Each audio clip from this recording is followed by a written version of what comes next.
I never realized how big America was till I went there, and I was like, Jesus, everything's just massive in America. The fucking roads are massive, the cars are massive, the shops are massive. It's fucking everything.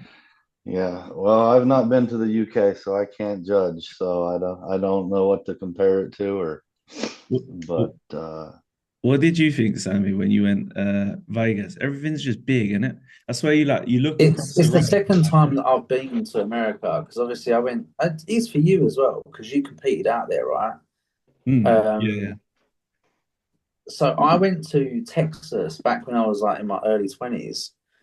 Um, and yeah, it was massive then because I remember like they were like, "Oh, we got to go to the store," and the store is like a 2 hour drive. It's like, it's like yeah, what? yeah. I grew up in Ohio, and it's like just land. Like it's at least was like I don't know 30 to 40 minute drive to anything. To anything. And when I moved to Hawaii, everything was just right there. So it's like, so people are like complaining about a 10-minute, 15-minute drive. And I'm like, I used to drive 40 minutes just to get somewhere. Like, this is nice. Like, Do you live and in I moved Hawaii to, now? no, that's where I was. I was in Hawaii in Oahu. 2014 is when I left. So 2009 to 2014, I did my grad school at the University of Hawaii. That's cool. That's cool. How long was you there for? A few years or? But Five so 5 years, 5 years total. here's some math for you, Cody. So I wasn't being rude. I was chat GBTing this while you were saying that. So Okay. you thought Hawaii, right, was quite easy to get around. According to ChatGPT, you can fit the United Kingdom inside Hawaii 8.5 times. No. Yeah, I wonder if that is that like you could considering fit all the it. islands put together. You could fit the whole of the United Kingdom Is there into Hawaii. is there like one main island though that's Yeah, the like main island fucking is Oahu. That's where Honolulu is. yeah. That's where you usually see everyone Waikiki touristy type areas. Yeah. But that's where the I city's always at, wanted to Oahu. go to. I always wanted to go to Pipeline because Pipeline is, yeah, it's a famous surf spot.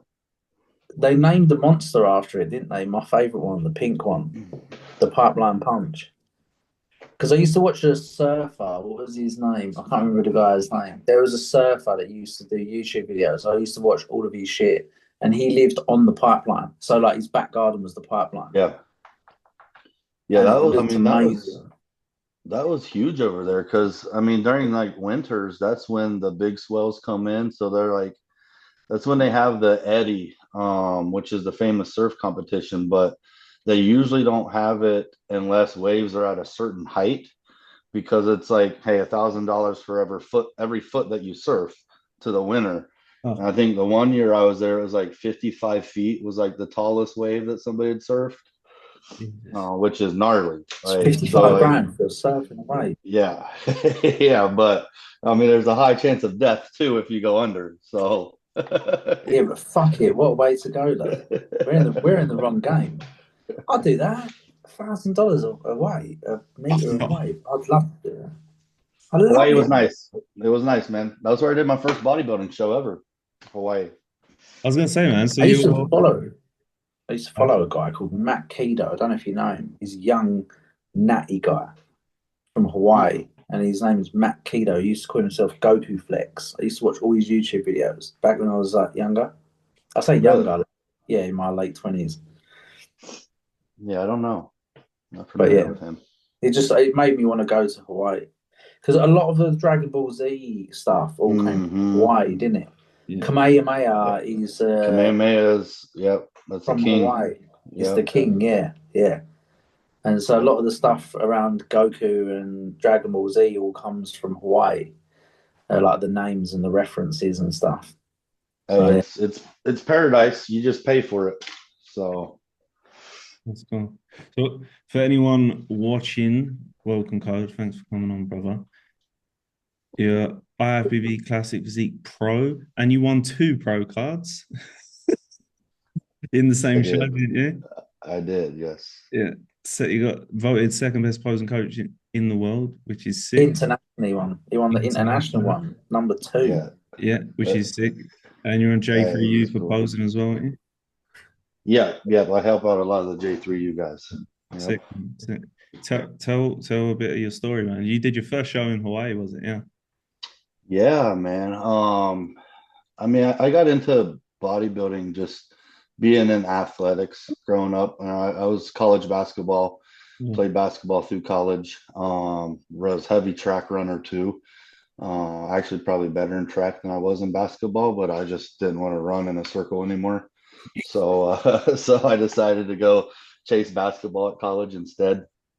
And then I was just always in the weight room, you know. So when ball's over, it's like, what do I do now? Like, I Mm. lost what I grew up competing in and doing my whole life. So I played in some like men's leagues and stuff when I lived in Hawaii, and it just wasn't fun. It was like I was playing center at 5'9", where it was just okay. This is too easy, right? So basketball was always my first love, and I was like, dang, I need to stay around it. So I went to grad school in Hawaii for athletic training, just to be, you know, an athletic trainer for specifically basketball, and did that. Graduated in 2011, and then was actually dating a girl in the Marines who was a figure girl, and I was like, well, what is this? Let me go check it out. Given that I grew up in Athens, Ohio, which is an hour below Columbus, Ohio, where the Arnold is. Yeah. So I grew up going to the Arnold. But like at that age, I didn't really know what I was actually going to. So I really had no idea. And then went to this figure competition. I was like, saw the middleweight guys because classic wasn't then back then at 2014. So I'm like, I could do this. I could win. And then I just started, and my first show was in 2013 in Hawaii, called the Ikaika Classic, and I ended up winning middleweight. Man, Sick. had no business being a bodybuilder. Like I was literally 163 pounds at 5'9", right? So that's usually not your middleweight, you know, average. But there was 3 other people. It wasn't just one in the class. There was 3 other people, right? So I was just hooked after that, and I'm like, I can do this. You know, it was always in college just speed, agility, performance, you know, based. And I was like, okay, I've never really tried to put on size, but I'm a true ectomorph. So like, it's taken a long time. I Another one. graduated. Yeah, I graduated high school at 120 pounds. Yeah. Did You you? know, yeah. So, Jeez. and that was 2005. So in 2014, at my first show, I was 163 on stage. So, Yeah. I mean, that's not a lot of growth. And then went to a lot of national shows. Obviously, got my ass waxed at a lot of national shows. Probably went to a few that shouldn't have been, but started competing in men's physique when I moved to Texas, because I'm like, I'm not a bodybuilder. Like there's no Did you? point. You step back. Yeah, so I went into men's physique, man, and got my ass whooped on my first show, and I'm just like, what the hell is going on? Like, wait, I just did bodybuilding. I should have done decent in men's physique. I ended up ninth. I'm just like, What year was that men's physique though? Was that like all of a sudden 2015? Yeah, so everyone started getting freaky at that point in men's physique. Bro, like the guy who won literally was, I'm like, this is a bodybuilder. Like, come on, like this is crazy. That's when Cody came in, wasn't it? 2015 was it, or 2016? It's one of them years. Yeah, and then I was just like, 2016. Was it 2015 or 2016? I think it was 16. Yeah, maybe 16. Can't remember. But anyway, I got my ass whooped. And math. We've had 6. You got the math? What are you doing the math with now? Why have you got ChatGPT out? Classic's been going. It's got to be. It's got to be 2000. It's got to be 2016 Classic came in. It's been 10 years though, isn't it? So it might be 10 years. Yeah. I think 2016 was the You first got Olympia that did. Danny Hester, 2 Yeah. Brion, 6 Bumstead, 1 Dino. It's been going 10 years. Yeah. So yeah. Yeah. 2015, So, 2016. Yeah, 2015 was my men's physique, and then I switched to Classic in 2016. You know, and then did some national shows, got my, like I said, got my butt whooped. And then in 2023, I went to 2020. Yeah, 2023, I went to Universe, got 8th, and then went back in 2024 and won Masters 35 Open, the Masters 35 overall, and then the B class Open.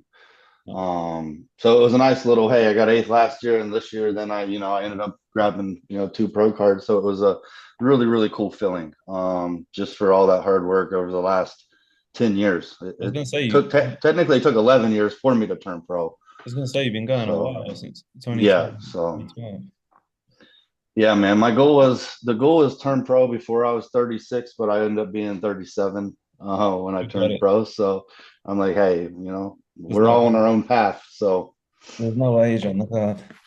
Is it interesting you say like it took you 11 years now with all the young, like a lot of the younger lads coming in now? It seems like it's like they do one show and then the next show they're thinking about pro card.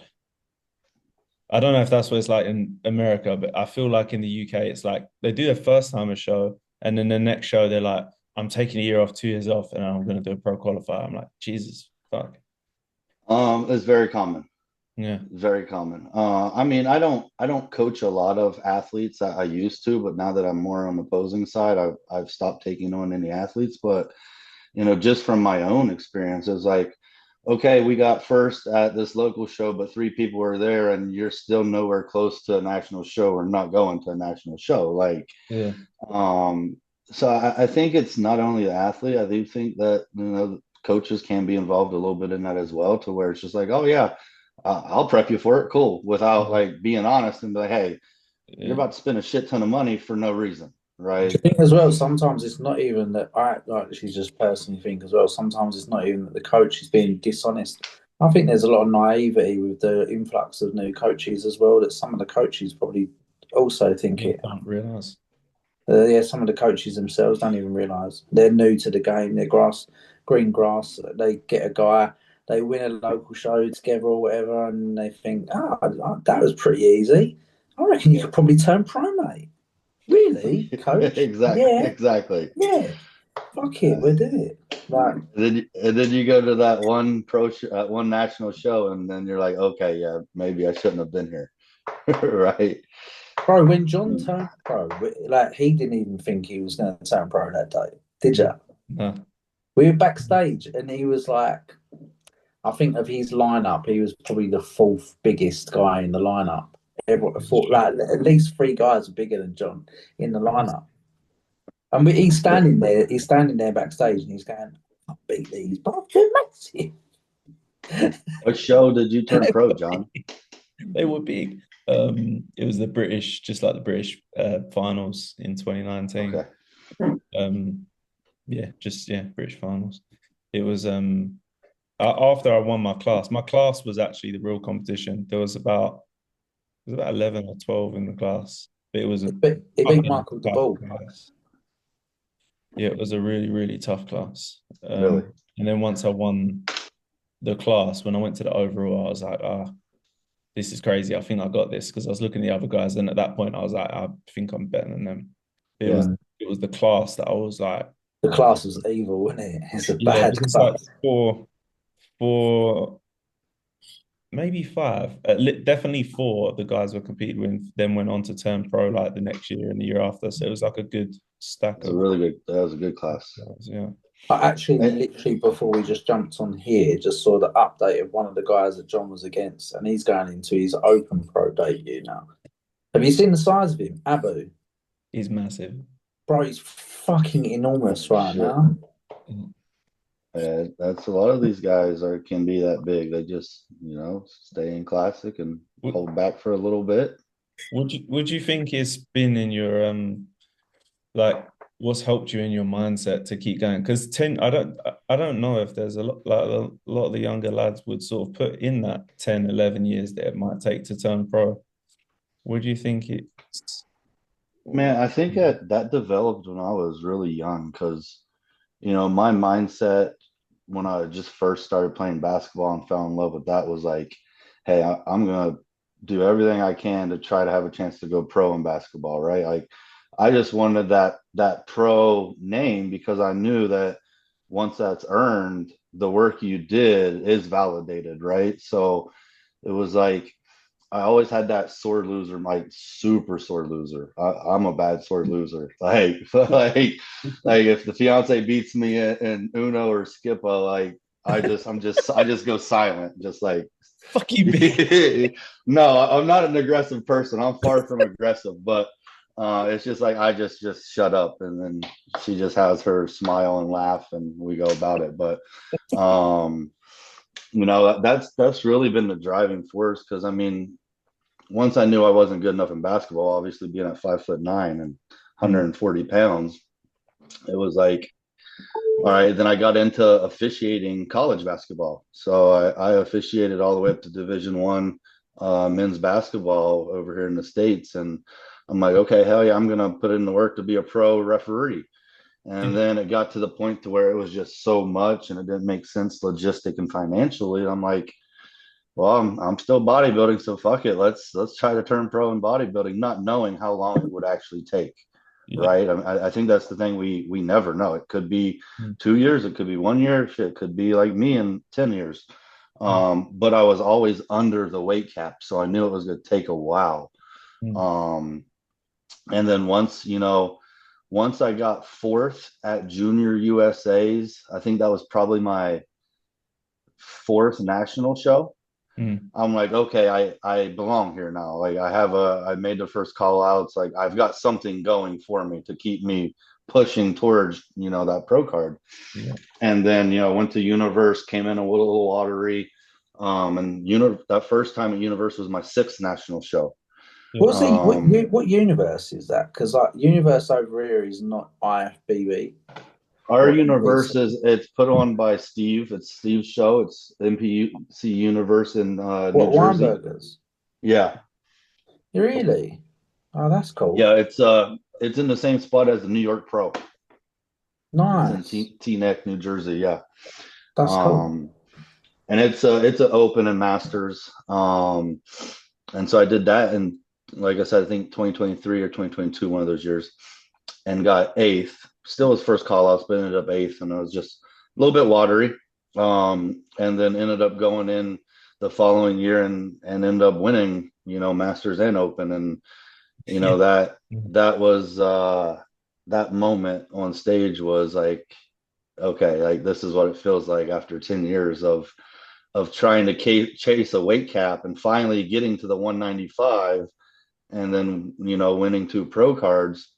And then everything jumps another 12 pounds, and I'm like, damn, now I'm under weight cap again, So what did it feel like for you? Like the exact moment, the moments leading up to you thinking your name might be called out. Like what does it actually feel like when that journey sort of caps off and then the move on begins instantly?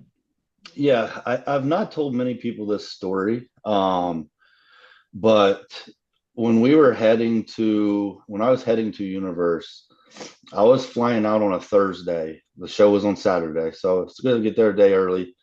Well, we got to the airport at 6 a.m. on Thursday, and that's when they had like a Delta or some airlines had a strike, United, and so they just canceled all morning flights. And mine was one of those. And I'm like, shit, like, and they weren't rebooking anything. Like people were waiting hours in line. And so I'm in line waiting to try to see what I can do. And so I get online to look at the Austin Airport. Austin Airport is a hour-and-a-half drive from San Antonio where I was. And there's one-way ticket left for Friday morning to get me to New York. And I bought it. And you know how you can track the plane and where it's coming and stuff. So before I Yeah. went to bed Thursday night, I was tracking the plane, and it said at 2 a.m. because I was still up because I'm just like wired, like Wild, yeah. don't know if I'm gonna make it, like, and it says, oh, your plane is still in, like, Florida. It hasn't departed from where it was coming from yet. Oh, And then at 3 o'clock, it updates and says, oh, your plane is at its gate in Austin. And I'm just like, oh my God, like this is driving me nuts. Like, so we got in the car, went to the Austin airport, got there. I landed Friday, I think at right at like 3:30 or 3:40 in the afternoon on Friday, went straight to check in, went straight to Airbnb, let my coach Dom Cardone look at me, woke up and did the show.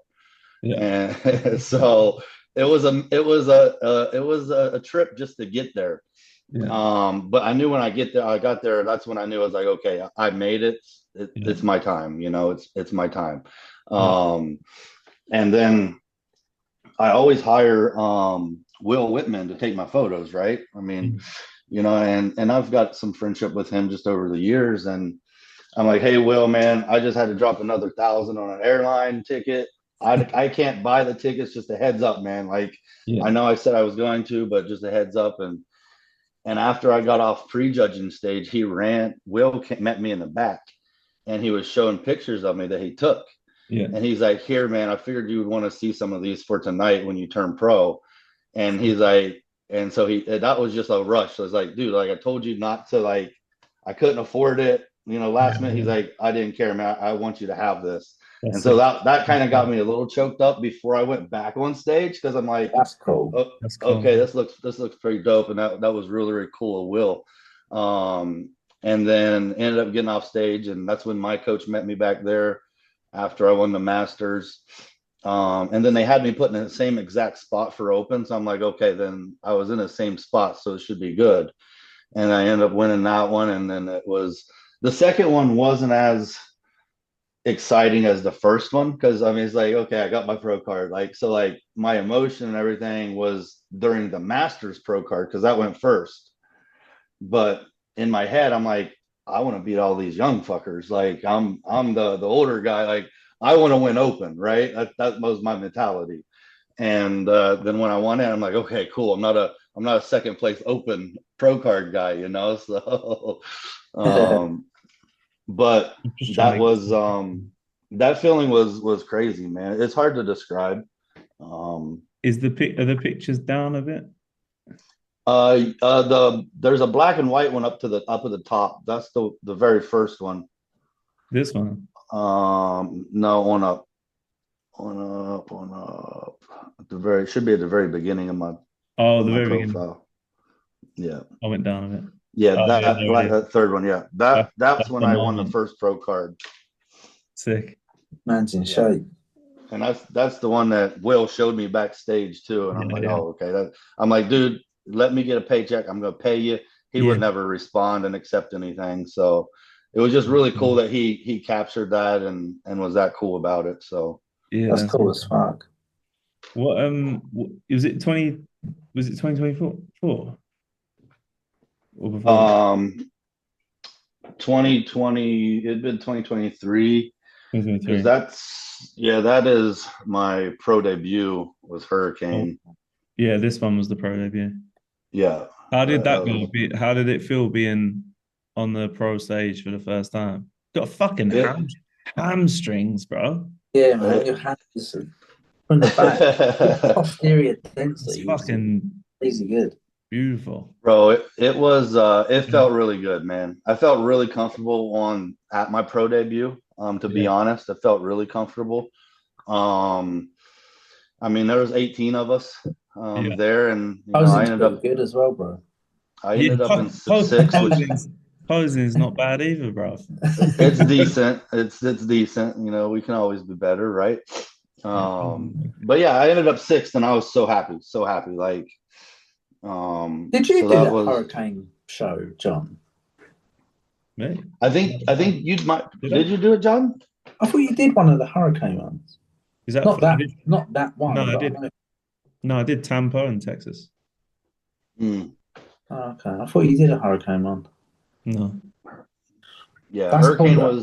Hurricane was nice, and then I did Texas after that. Mm. But I mean, I was on my pro debut was I was 200 on Yeah. stage. My cap is 212, Yeah. so that's why I took this last 14 months I took off. Mm. We're in prep right now, but I mean, we need to at least try to get 5 more pounds if we could. So that was the goal is, hey, let's take 14 months off, see if we can replicate the last off season we had and grab But another 5 and see where we go, at age 39. you know where you said, "Don't you make me feel like a bitch," because I say I'm too old because I'm 41. But No, like You ain't too old, man. You ain't too old. no, my Hashimoto's doesn't help. That's my biggest hindrance. If I didn't have Hashimoto's, I'd have been fucking blasting to the moon. Like, yeah, and I mean, it does I had a hurt very, a very lot. late start too, though. So Yeah. But we've John's an ectomorph and we've had ectomorphs on it, but I think I'm fucking the only meso on it, but got hashies as well.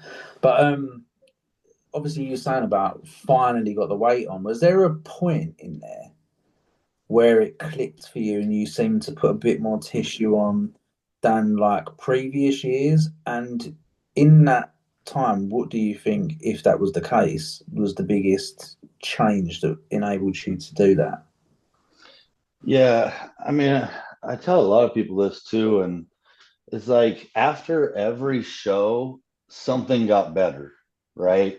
Whether it was the training aspect or I tightened the food up more in the off season, but I never really started seeing the results that I needed to until my off season diet matched my Yeah. contest prep diet. Same as me.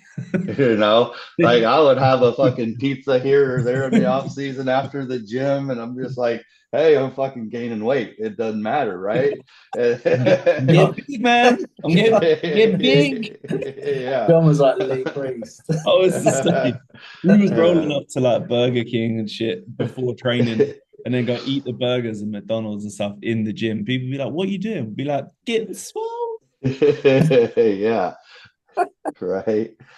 So I mean that was the biggest thing. I mean, as simple as it could be, I guess I just wasn't at that level of seriousness yet. It was just like, okay, well, if you really want to do this, then let's button everything up and give it its chance. So that's when it really all started changing.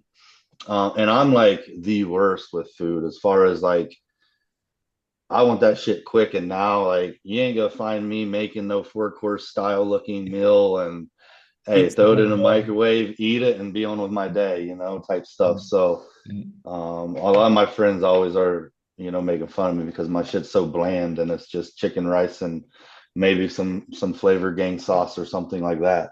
Yeah. With your off season, was it like to do with just eating like shit on top of meals, or was you also missing meal? Because I know one of my biggest issues that I've tackled hard this year is like, I know the year's early, but is like missing meals. I used to be pretty bad for that. Was that ever a case with you or not really? Yeah, I mean, I've missed a meal here or there just due to like day job stuff. Like my Yeah. day job schedule, I can sometimes I can't control it because I just need to get stuff done, and it will put me in a spot where I miss. And I used to like eat myself up on that, like, oh my God, I missed a meal. This is like the worst thing possible. And then Yeah. I got to a better mindset to where I'm like, hey, it's not gonna kill you. It was out of your control. Life just happened. All right. Yeah. Let's just get back on the next meal. So I wasn't like too big on like missing meals. It's just the when it comes to the food, it's the volume that I can't handle. Yeah. I, Yeah. it, it's just I can't push the limits too hard with how much I'm going to be eating each meal, and that's something that my coach Dom focused on this off season with me is we got pretty unconventional with the food just to get it in and stay with the visuals looking fairly good. Mm. When you say And when I say unconventional, what do you mean by? so some chicken nuggets versus just regular chicken, like stuff that's like Really? that I will be like, okay, I'll fucking choke this down, right? Like, Yeah. throw some honey on it and boom, we're good. right? So just adding a few extra meals outside of the realm that we usually did, just to keep my appetite and my mental like, okay, it's not, oh, I'm sick of eating this. I don't want to eat this right now. It's Yeah, okay, I can get this down type of a thing now. yeah. Chicken nuggets, that is a new one. That is unconventional. John's Hmm. sitting there going, mm. Chicken goujons. Right. So I mean, but it worked. It worked, and Yeah, we're in a good spot. So yeah. as far as training goes this year, my biggest feedback was obviously bring up your back, specifically low lats, they said. But I mean, I take that however you want it when you say just bring up your low lats. Yeah. But I I find went, though that 80% of all bodybuilders are missing their lower lats above their upper back. yeah, yeah. So I mean, it's hey, we'll just try to bring up everything because everything can continue to come up, whatever, right? Mm. And the only thing I different this off season was I didn't use a single cable machine for any of my back days. Nice. Yeah, I kept it up. Coach wanted to keep it all old school barbell bent over row Yates style, and just heavy. And we saw some really good progress. So I'm hoping that time stage comes here in several weeks that the outcome will look better than the last one. Mm. So that's the goal. But I feel like it's worked. That worked a lot was inserting those Yates rows into my program weekly on this off season. Love a barbell row, man. Love it. Barbell row, yeah. Like I don't even think from kind of like a bro, yeah, man, gotta just put steel on the bar. Not even from that. You could strip those old school movements back off the weight and do all of like your landmine T bars, your chest supported T bars, your barbell rows, your single arm dumbbell rows. Biomechanically, I just think they're the most efficient movements for building muscle in your back. I don't like all these new rows, like the prime seated row that everyone Yeah. raves I over, and don't that. get them. I don't find the same connection of them as I will just picking a fucking barbell up and just rowing it into my hip. Yeah. Yeah. No, and that's that old school, just overall growth. Just from doing a Yates row doesn't mean just your back is getting it. It's Mm. like you're Okay. getting multiple benefits out of that, right? 100%. And Samir Benoot was doing them before Yates, and his back was insane. Like, but he would get people to stand like 90 degree, like bent right Yeah, I over, can't do that shit. and then just row it straight into your hips. But you can't lift the same amount of weight. But even if you do like a plate aside, just at like bent over like 90 That's degree, what that's what I do now. Hinge yeah, down, the bar hovers across the floor. and your lower lats are just squeezed like you're doing a chest fly. Mm. Like Mm. it's so much more of an effective movement than any of these single cable fucking things now. I think personally, I think that backs don't look as good as they used to back in like the 90s and shit. I went through a phase of doing only the single on cable one, like you know, It's so popular the pull now, isn't down it? one, and it does feel good. But after like 6 weeks of doing it, I was like, I'm not Have you working in a grown? store. I don't really feel like I've got a really good connection with my nuts. If I do a good back day, I normally wake up and like my kind of arms are like sitting on my lats. Like I Yeah. can, they're not that big. Hmm. You know what I mean? Like I can feel them. I can feel that I've Yeah. trained my back. And I was using them single arm rows, and I was like, I don't feel like I can get my lats like I used to with these. I just don't feel like the same stress is being put on the muscles when I just did barbell rows. So Yeah. Here's We one, had Cody. the You've been working with a load of high level guys, right? Over the last year. Would you say, because I would personally, from my working with the people I've worked with, would you say that the way that people train back now and the machines that they use makes their mobility poorer for things like rear double biceps? I think people uh are too like. What I mean by is when you look at how people are training back now, there's a lot of this movement. right. So they end up rowing a It's lot like not this. as much Yeah. thoracic There's extension. not as much like with the old school. You'd have a lot That more is true. thoracic Everyone's extension. very like Yeah, Everyone's like on this this path. now. right. Yeah. And then when they go to hit their rear double bicep, their hands are like here, and then they're having to like lean back just to show their biceps because they can't fully extend They round. can't. Yeah, it's that There's never thoracic an issue extension before. is The thoracic extension is what's missing in yeah, my. Massively across so many pros. Even Ruff had a massive issue with it this year. I think On it's stage at the Olympia, Ruff, you could just about see the peaks of his bicep coming over.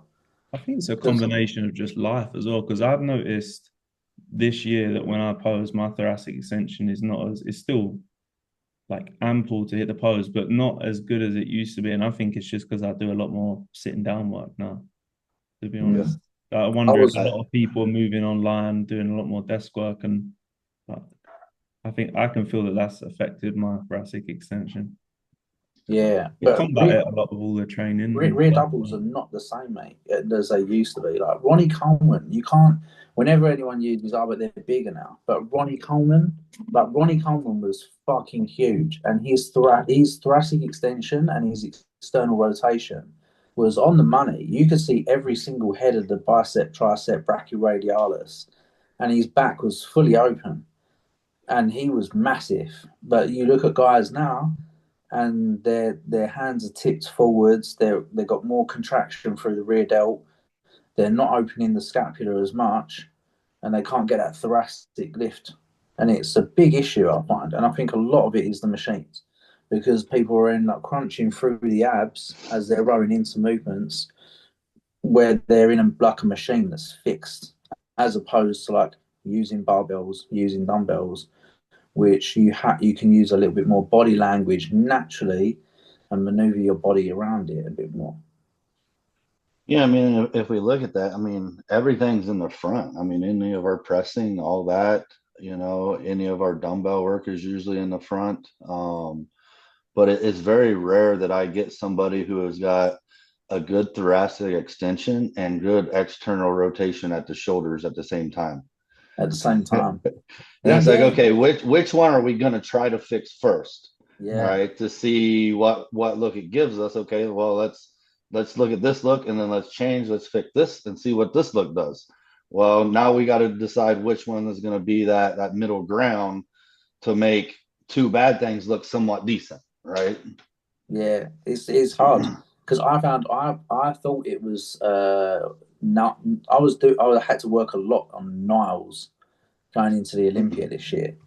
And I was on him like on a daily basis. We were checking in because it was actually becoming an issue because obviously when we did Tampa,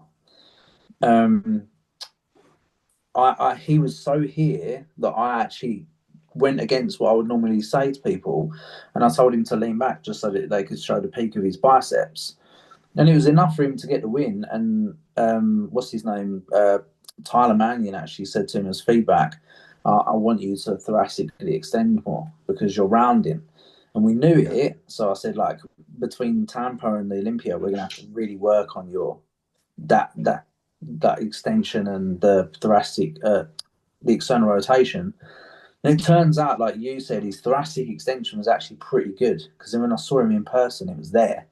It was its external rotation. And it was because of the amount that they'd asked him constantly year on year to put tissue through his chest and his delts that he can't, So he's so tight and thick through here, he can't. And then we're back at mobility now, Yeah.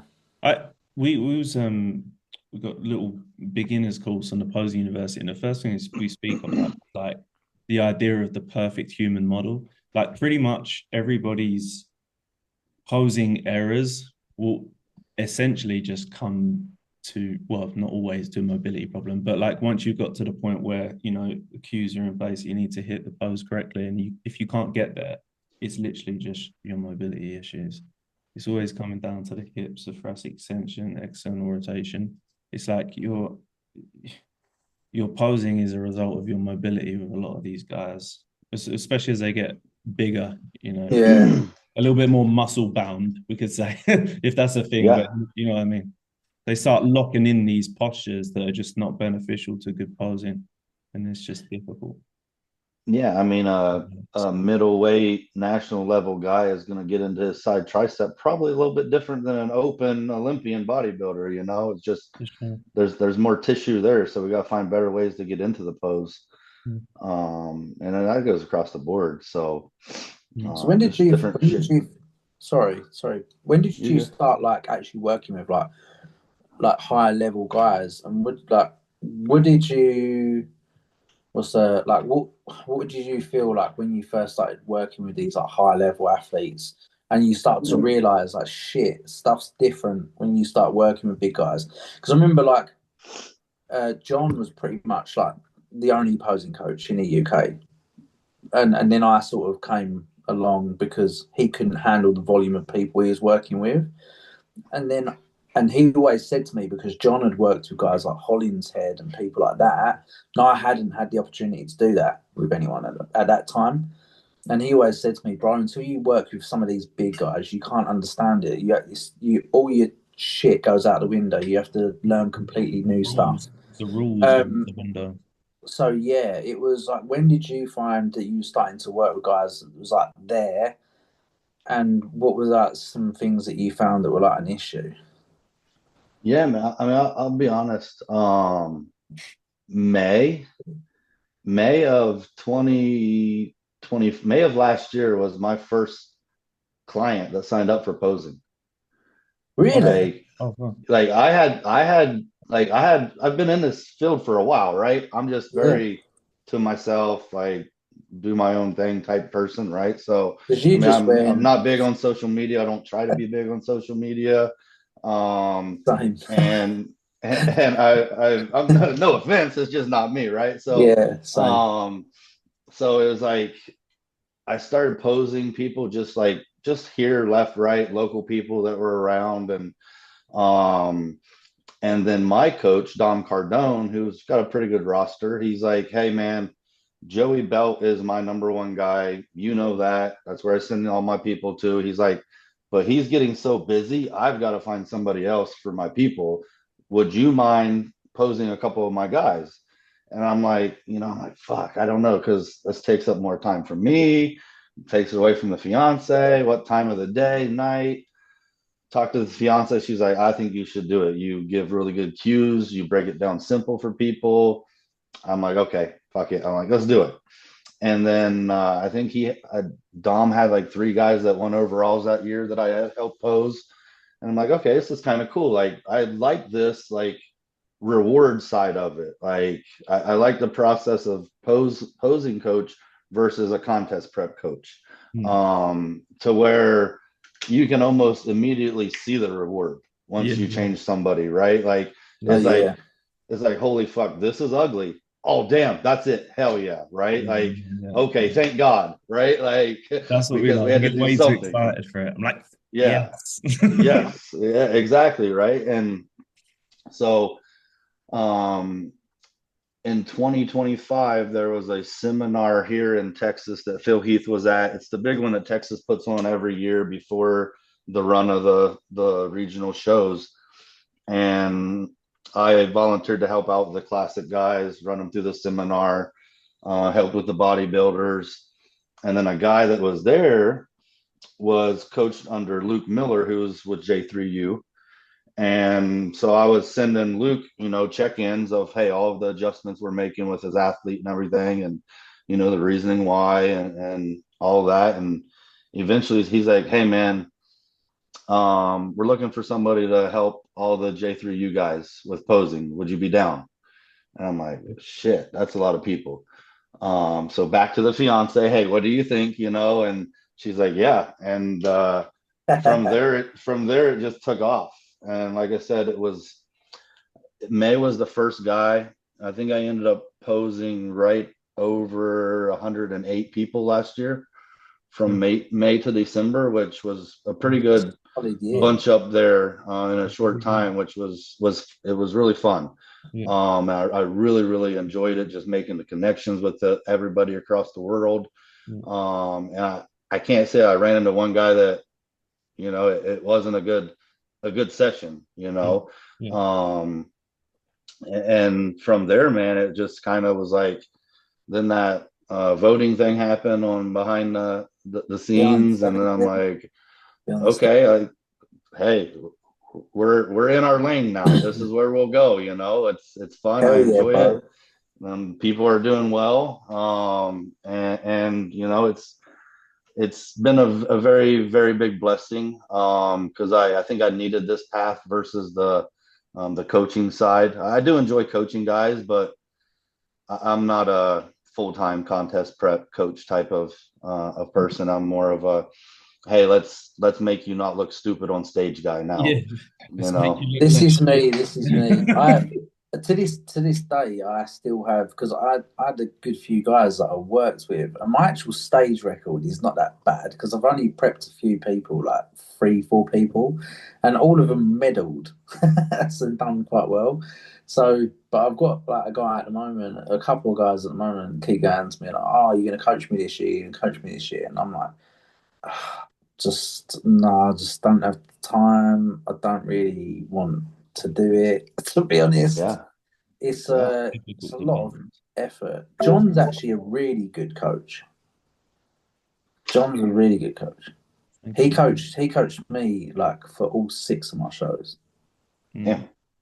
Yeah, but you don't just Yeah, it takes a different person, man. I enjoyed it at first, but I mean, to get back to your question, I know that you guys probably didn't know a whole lot of the background of how I got into posing, so That's kind of what wanted to I was gonna give that background. So, yeah, Don Cardone, Luke Miller, those are the two guys I credit for making me go this way, along with the fiance. But when it comes to like high level guys, I mean, I've noticed just in general that you better have multiple cues for multiple things.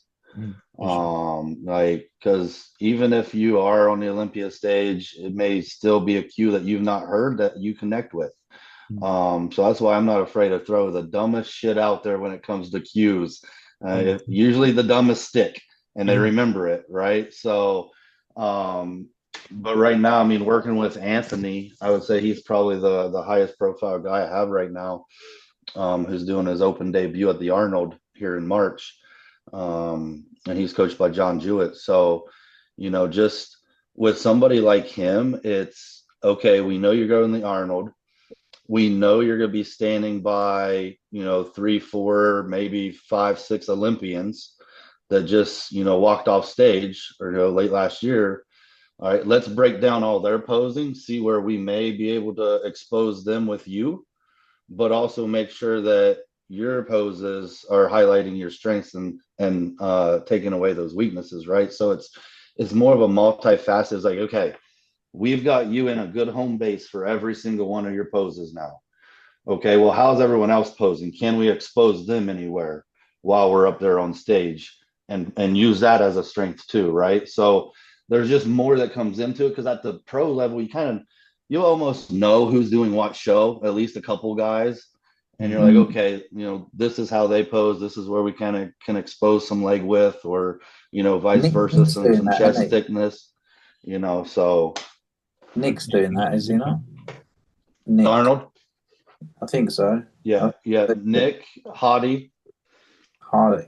Did Hardy get his visa? Is he called to do it then? I assume. I mean, they're promoting that Hottie's doing the Arnold. Oh, fair. And then Andrew Jack is doing the Arnold. Is Derek doing it? No. I think Curry's doing it. Brandon. So when is Brandon gonna hang him up, man? I don't know, man. It's got better the last couple of years. Do you think? The last two, he looked really good. This year he looked really good. He looked really good, yeah. The last year he didn't do good, but it's not because he was small or anything. He was spilled. I don't even remember. He was like full as a fucking house, but a little bit spilled. Yeah. This year he looked better than a couple of years ago. I do find it quite amazing at his age because he's well in his 40s, isn't he, Brandon? Yeah, I think he's mid-40s. He goes through like those periods where like you think, he's at that point where his legs are not coming back now. And then the next year, his legs are like That's what I'm saying. Like this awesome year, his again. legs were like better than I've seen them in Yep. fucking like Yeah. 5 years since he won it, probably. It's mad, isn't it? How the legs go on some, but they don't on others. I would have put him ahead of Nick this year. It should have been. I had him ahead of Nick too. Yeah. I had everyone ahead of Nick this year. Oh, when you're that close though, and you're looking at it, he didn't look great, man, did he? This year on the actual stage, on the big stage, because I didn't think Nick looked horrific on pre-judging. It was more the night show when he walked out. I was like, wow, what the fuck? It was bad. Bodybuilding. Bodybuilding, bro. It's a good answer. Yeah, it's bodybuilding, you know. Big guys, though, things change. What did you think of Samson this year when he walked out? I thought he walked out first.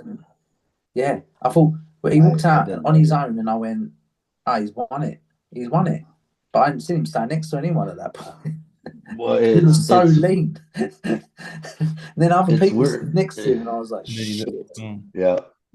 I mean, it's weird. It's weird now because it's like when I see him walk out, it's like, okay, that's impressive. But now my mind goes to, okay, we need to fix that pose, or we need to fix. I'm like, Samson, we got to fix this front lat spread, man. Like, I don't know what's going on, but I think when Andrew hits his side chest, every posing coach in the nation goes, and the side tricep. Yeah. So do you know what though? I feel like here's the hard thing though, and you must when you get a pro right with a name for themselves.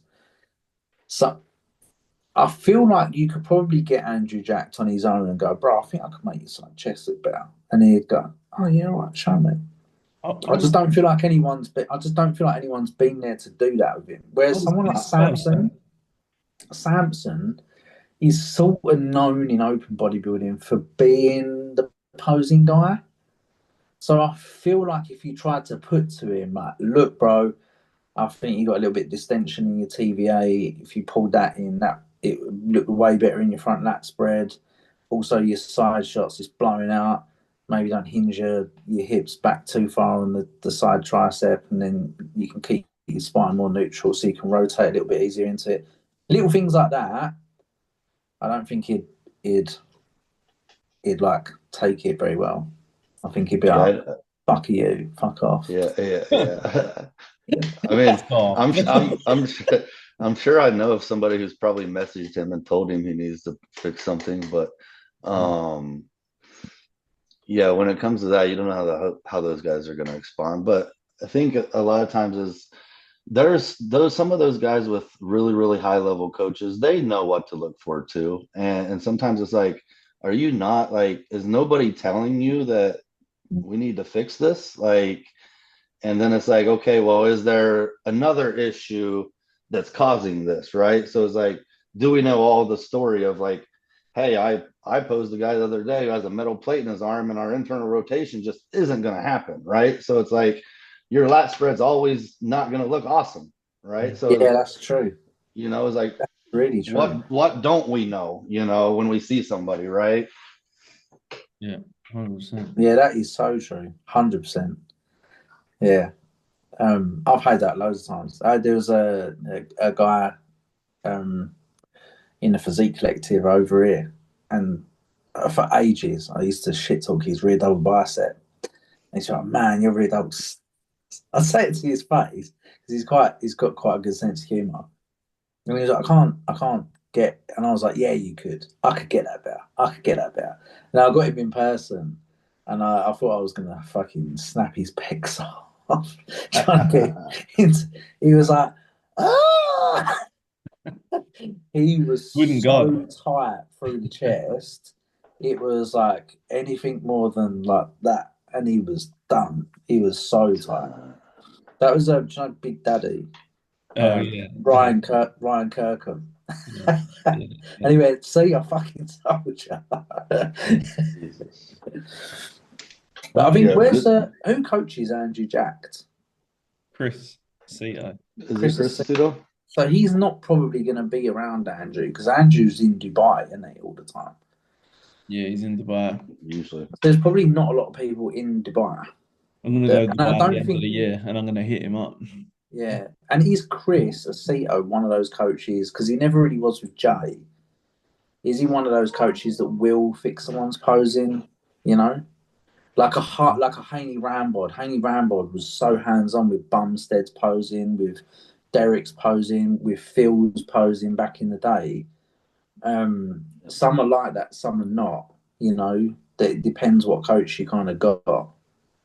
I know Yeah, Boss of man. Outlaw as well was another one. He tries to help with the posing.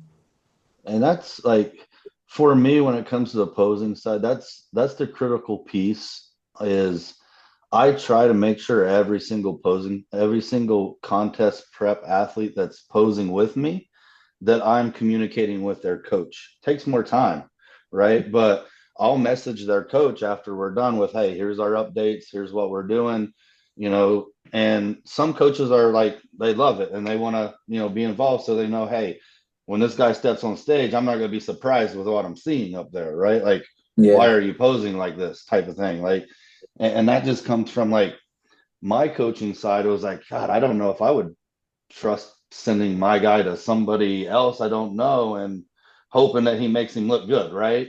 Versus, okay, we all were on the same page. We know what everything looks like now.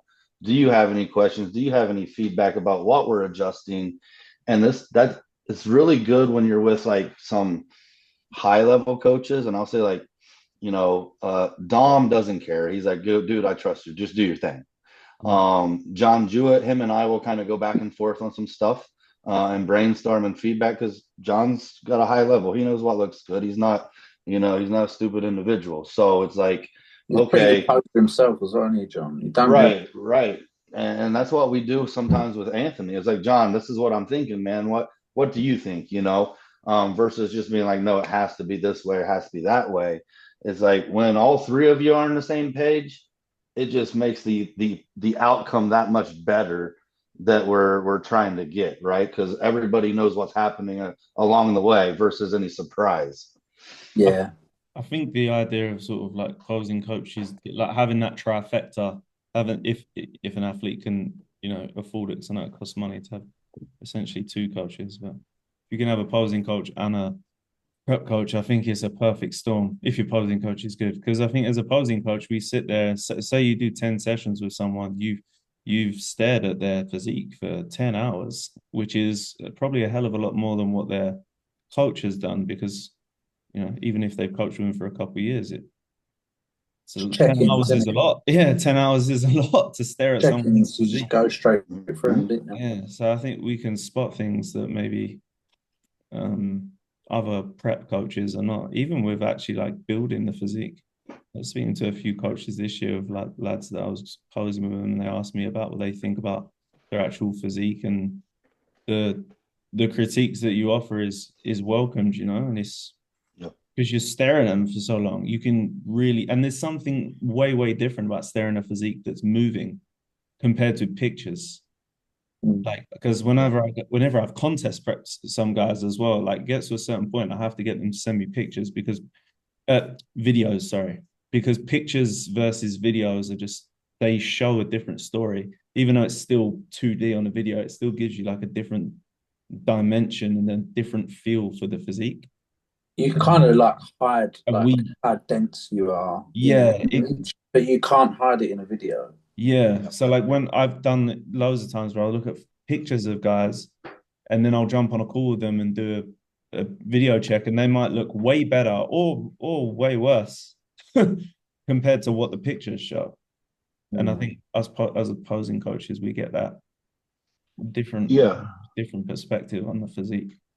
that's a really good perspective because like for me, I don't do like in person. If I do, it's like one off at my gym or something while I'm there. And everyone's like, "You do in person?" It's like I'm actually a better posing coach not in person. Yeah, same. Because like I can see all of you and everything Yeah, on the screen. Like in person, a lot more I focus. yeah, I can't see the shoulder and the ankle all in one picture. It's like when Mm. you're on my phone, I'm much better for you than in person. And people don't understand that, and obviously I don't tell them that, but it's like Yeah, once they do an in person a phone session, then they're like, oh, okay, I'm not worried about in person. Then I was like, okay, like 2022, when I left the UK and went to Dubai for a year, I was fucking busy with posing. Obviously, I left and I was like, and I was doing a lot of in person. Told everyone I can't do in person anymore. And I was like, what the fuck do I do? I was like, we'll do Zoom calls. And I didn't really, because it's still early days, I didn't really see anybody doing like Zoom calls with posing. And they was Yeah, like, you was one of the pioneers of the Zoom call, weren't you? yeah. And they was like, can you do that? And I was like, yeah, sure you can.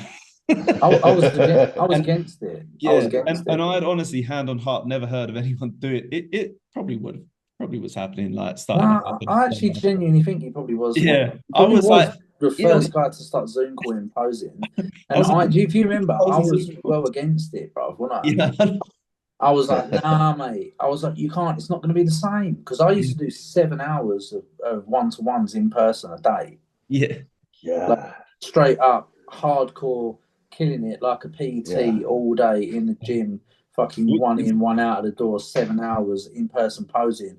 And I was like, it's not going to be the same, bruv. Can't just do it on a Zoom call, mate. It's not going to be the same. So Look at you now. when I started Zoom calls, that is when I realized exactly what you said. I was like, I'm a better fucking coach now. I was like, because I can't touch them, I can't manhandle them. I was like, I only have verbal cues to rely on.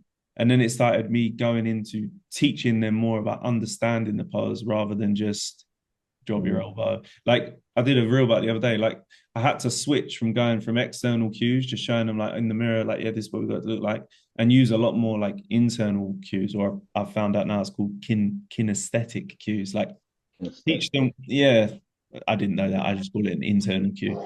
Like get it in their mind of how the pose should feel so that they can actually make that happen on stage. And it made me a better posing coach. Especially Yeah, when I realized I could get the same out of someone in like 30 minutes or 45 minutes. Because I was just getting to the point quicker. Yeah, I mean, whether it's internal or external, as long as you have that like that landmark of okay, we know that you look good with that left hand in front of your right hip on the quarter turn. Like let's keep it there. Yeah. That's your landmark, right? Like same thing for the internal. You know, this is how it feels. This is how my thoracic spine feels in a side chest, right? This is how I know I'm into it, right? So those are like vital for anybody, especially like brand new. Like, hey, this is my first time. I don't know what a front relaxed pose looks like. Like, Yeah. Okay, well, let's start out at this level then.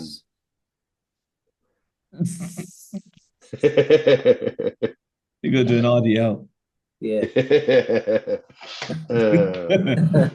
Push your hips all the way to the wall and barrel chest your core. I call it the receiving position. Receiving. The receiving. Oh, yeah. But and this is why we invented the posing university to get all of this bullshit information that was out there. The one that used to off the most was the diamond. That used to piss me off so bad. The diamond. The diamond arm. Didn't you invent that? No, we did not invent that.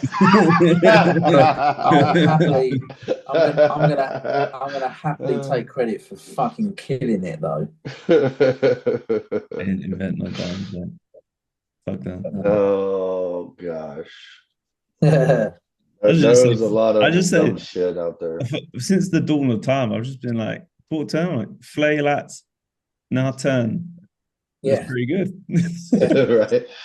Like literally, more or less. Like, and that's why I tell. I'm like, it's not rocket science. This is not rocket science. No. Like, don't make it sound sciencey. Don't use your anatomy terms. Stop that shit.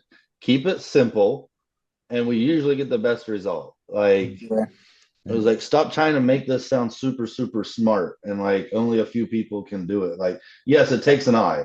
Like you have to have an eye. Like you have to have an eye. If you're trying to break it down to talk about it on just a physiological plane, it is quite nice to be able, because when on our university we do that program, teaching the guys who are trying to be posing coaches though. Yeah. We don't speak like that to clients. But actually to like a client, you won't necessarily say this to, but No. I think it's important for the guys that are learning it to understand it at least, just because I find it's just better to understand body awareness in general, because then when you actually look at someone, you can just inherently, like, you have that eye. When someone can stand in front of you, hit pose, and you can see six things wrong with it straight away and know exactly how to fix them like that. And it comes from that repetition of doing it over and over and over and over again. And it's just, in the end, your eye just goes to it. Like me and John could, like, you stick a front double bicep, and if it's fucked in 3 ways, we'll find all 3 ways and tell you exactly why. And so using those, like, not necessarily fancy, but deeper cues where you're actually maybe using some like fancy words or whatever, it does help. It helps just for those guys that are learning to be posing coaches, understand what's going on. But yeah, to cue people with it, what is the dick forward? You said the dumbest. You said you use the dumbest cue. What's the dumbest cue you've got? Damage cue. The dumbest cue. You said that you use the dumbest cue. What is the dumbest cue you've got? Oh, one of them is no Harley Davidson. Yeah. So, we're not 8 hangers up here with our front relaxed, right? Don't ride the horse. Yeah, you're not riding a horse. Bro, I told one guy the other day, you may not know this, but I told one guy the other day, just act like Gumby. Gumby is just like relaxed, chill character, right? Like, I don't want your arms moving. I just want you to spread your lats and let your arms relax. And it was like that instance of, okay, my arms are just dead weight, and then spread like, perfect. Okay, that's what we want, right? So it's like, and I always try to KYP, know your personnel, know who you can say what to. And, when you get a guy who's a chiropractor or in an NMD field, he knows what internal rotation of the shoulder means, right? So, for sure. Hey, I can use it with him. It makes sense. But, exactly, this guy, okay, be Gumby, like, don't do anything, Same thing in like the back lat spread is like, guys, stop trying to flex. Like, upper body is just chill, man. Like, hammer the legs, chill guy upper top, I think over posing is probably the thing you're mostly trying to combat a lot of the time. Over posing. Yep. 100%. I would say my dumbest cue I came up with last year, and I love it. It's my favourite cue, and it only really works right in person. But there's been a couple of times where, say, like a client has had like their partner in the same room as them, and I'll get them to do it. And it's where if someone can't open their back up in a rear double bicep, and I've exhausted a good amount of cues on them, and they're like this and they're squeezing a bit, I say, right, imagine like the walls are closing in on you, right? And you've got to try and push them away with your elbows, and they instantly just fucking scapula opens up, and I'm like, yes. And if you're in the room with them, just put your hands right on their elbows there and say, like, push my elbows away, my hands away. Fucking works. It's a really good cue.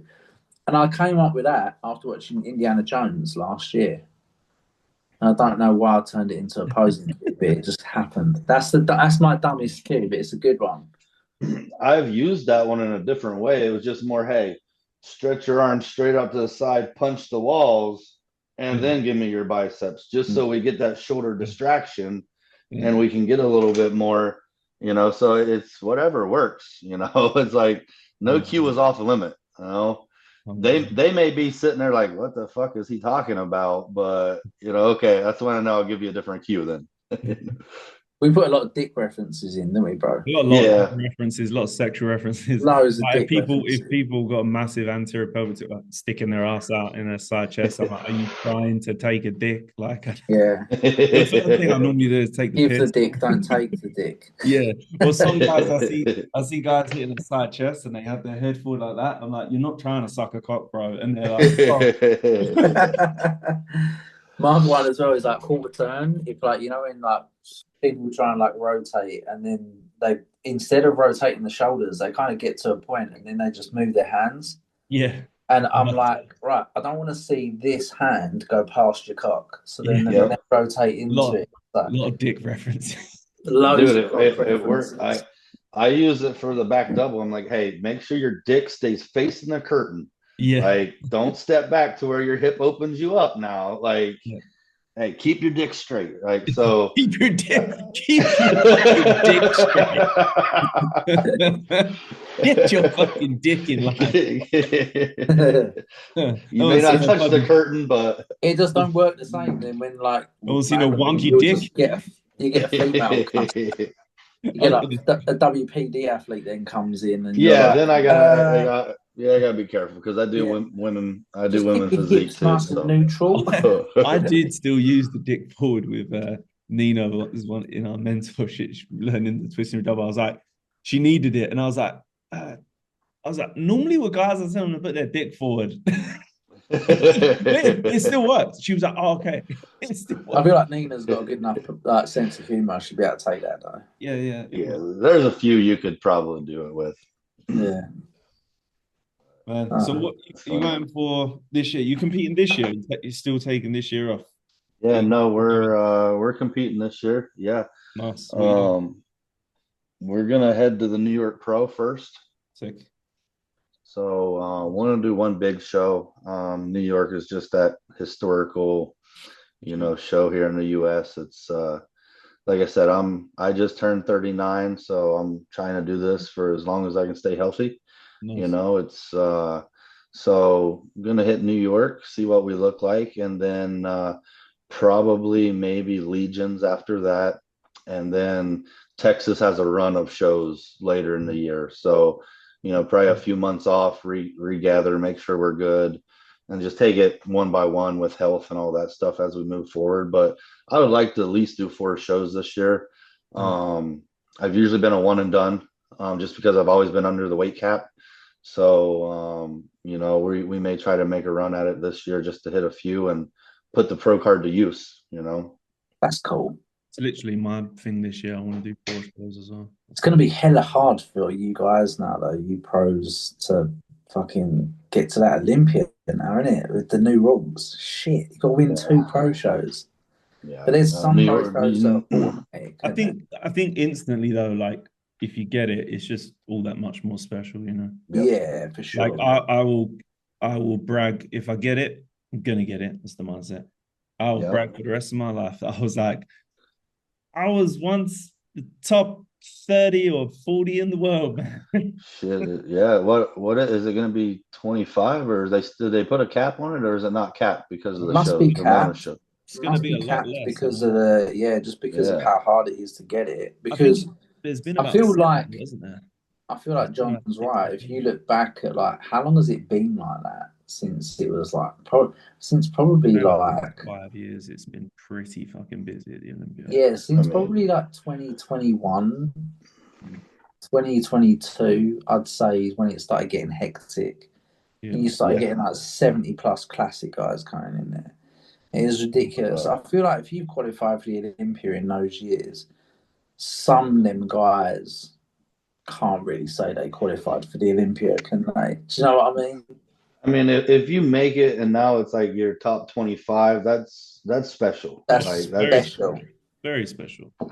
To say you're top 25 in the world out of tens of thousands of competitors, like very, very special to say. And if you do it and didn't go to Kazakhstan, even better. I think even if you did go to Kazakhstan, because now there's a lot of people. Is Kazakhstan even a country? Well, no, Kazakhstan is, but I've not seen the results from that area. But the thing is, though, I don't think that's going to be a case anymore, bruv. Because you got to think now, there's going to be a lot of people going to Kazakhstan to get because they think they can get it. Well, no, not even that. But if you've got to win 2 shows, there's going to be a limited amount. So if that's one of the places you've got to get it, you might have no choice but to go somewhere like that. No. It might not even be like I'm going there. You might go to Kazakhstan and see Rough Diesel there. Get Do you my know ass what I mean? whooped. Yeah, and get your Yeah. ass whooped by some elite I'll pros. be like, damn it, not even in Tajikistan. Yeah. I can't win Yeah, against you turn up to fucking Tijuana, bruv. Yeah. Logan Franklin's there, and Yeah, fucking they're they're gonna all be there. And everywhere, you're like, man. what are you doing in Tijuana? So I'm just here trying to get my qualification too, man. Yeah. You know, we'll be. And then you got like a handful of shows where if you win, you automatically go, like the New York Pro. New York You know, Pro. so those are going to be Dubai Those are going to be flooded with Olympians. Like, come one. I on. know the Dubai one is one of them. Romania. Is the Romania an instant? Romania Muscle Fest. Is that an instant quality? Pretty sure that was one of them. Is Pretty it? sure that's why I picked it. I know the Elves Prague one was an Elves. instant. That's why Rough did it. Would it be on the IFBB Pro schedule? Would it say that it's an instant qualifier? I don't know. I would have thought I don't think they say. Emilio's show would be more of an instant quality than the Romania, because Emilio's shows are big, right? Maybe I'm wrong. I don't even think the UK Pro show is an instant quality. Is it? No. I don't think so. But there was one in. I think there was only one in Europe. It don't really say a lot for the UK, does it? We don't even get an instant quality. How shit are we now? Come on. I'm trying to look here. I'm trying. Come to Texas. I will come to Texas again, probably not this year, next year. Does it say here? No, maybe not. Just say the day. I was pretty sure that I'd love to know where all of the instant qualities are. I'm sure they got it posted on one of the channels. It's just a matter of finding out which one. Yeah, look. It is. Top 5, the highest rated bodybuilding and fitness competition in history has been announced. With gratitude and pride, Romania Muscle Fest is part of this elite ranking. This is Romania Muscle Fest is one of the 5. It's Romania Muscle Fest, Dubai, Pittsburgh, and New York, and Arnold. Yeah. Pretty sure. Shit. Huh? Mad. Arnold. I would have thought Tampa would have been one. No, because you've already got Arnold, Ohio, New York, and Pittsburgh. They're the 3 instants in US, and then Romania Muscle Fest is the instant in Europe, and then Dubai covers sort of Middle East, Asia, UAE, and all that. Yeah. Fuck, mad. Because Yeah. I know who's doing Dubai. Yeah, Nile. Yeah, but that's why I picked it as well. That's what One Punch shows, and I like good shows. And then Prague, because that will be sick. Romania, and then I've got me some Slovakia and Spain. Are you gonna do Dubai? No. No. I'm not ready for that yet. I'm going like, You're going like second tier. Yeah. Tier 2. Prague is not going to be. I mean, it is technically a second tier. It's not instant, but it'll be a tough show. Yeah, Ruff got an instant quality with Prague, bro. Yeah, but that was this year, this side of the he got an instant quality with that. Well, maybe they're only starting it this year, like in 2025, because it was in 2026. Maybe I don't know.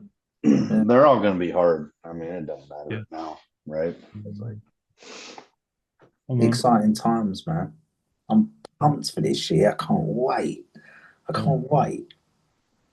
Wait. I love bodybuilding so much. I get excited as fuck. New season starts. I want to see who's qualified for what, who's going where. I can't wait. It's going to be sick. It's going to be a good year. Well, mate, Code, I'm sure you got food to eat or something. Yep, about that time, and then we get to the gym. It's been a good chat. Thank you very much for coming on, man. We'll do it again sometime. Yeah, appreciate you guys bringing me on. Appreciate all the comments and stuff as we talk on Instagram. It's always a pleasure speaking with you guys and seeing how you do things the way you do. But I'm glad that we can all be on here as representing the posing side of things, and Yeah, just make sure that we keep on keeping stupid off the stage. for sure. Keep stupid off the stage. I like that. That needs to be a t-shirt. Make that a t-shirt for yourself. Make that a t-shirt. Right? Oh, Flex shit. code posing and keep stupid off the stage. I see it. I wanted to ask you as well if you'd be happy to one time jump in on a call with the Posing University lads and maybe sort of share screen some of your clients and some of the things that you've done with them and critiques you made. People just interested in it. If you 100%. 100%. Yep. Yeah, it's love like to. an educational sort of guy come on with Yeah, our guys. I'd be interested as well. Yep. You guys just let me know. Cool. Awesome, brother. Peace.